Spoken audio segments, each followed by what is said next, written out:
We are in now Norway. Look at this view, guys. Oh, it's too pretty. আসসালামু আলাইকুম, this is Tuba from তুবাস blog.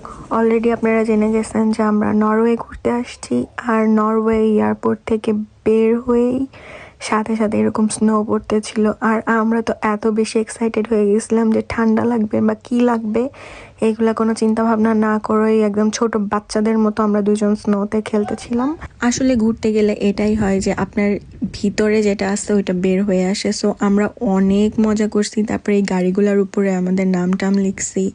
সবাই আসলে যারা বাস স্টপে ছিল তারা ভাবতেছিল এরা কি করতেছে।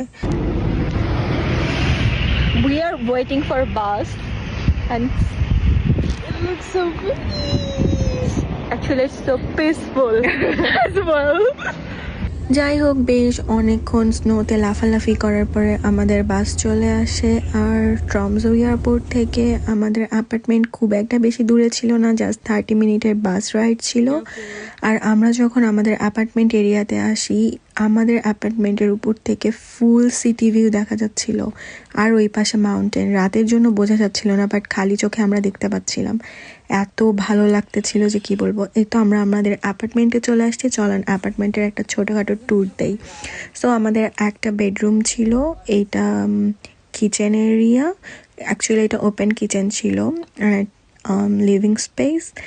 আমার তো এই জায়গাটা সব থেকে বেশি পছন্দ হয়েছে, আমি সব থেকে বেশি সময় এখানে কাটাইছি। আর পাশাপাশি ওয়াশরুমটাও ঠিকঠাক ছিল। অ্যাকচুয়ালি এই অ্যাপার্টমেন্টটা এত বেশি গোছানো ছিল, কি বলবো, মানে আমার মনে হচ্ছিল আমি তো এরকম একটা বাসা এক্সপেক্ট করি সবসময় বানানোর জন্য। আমি নিজে থাকবো, আমার টি জোন থাকবে, মানে একদম আমার ড্রিম অ্যাপার্টমেন্টের মতো। মানে ছোটোখাটো একটা রুম, ছোটোখাটো একটা লিভিং কর্নার, গোছানো ওয়াশরুম, মানে সব কিছু। আর এই যে জানালা থেকে দেখা যাচ্ছিল সুন্দর করে স্নো পড়তেছে, আর কি লাগে বলেন।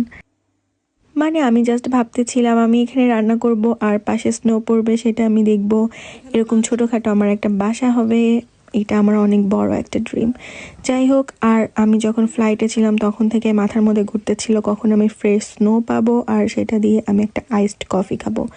এসে দেরি না করে জাস্ট ফ্রেশ হয়ে কফি বানাই নিয়ে আমি এখানে চলে আসি। দেন যেই ভাবা সেই কাজ, আমি তো সেটাই করব।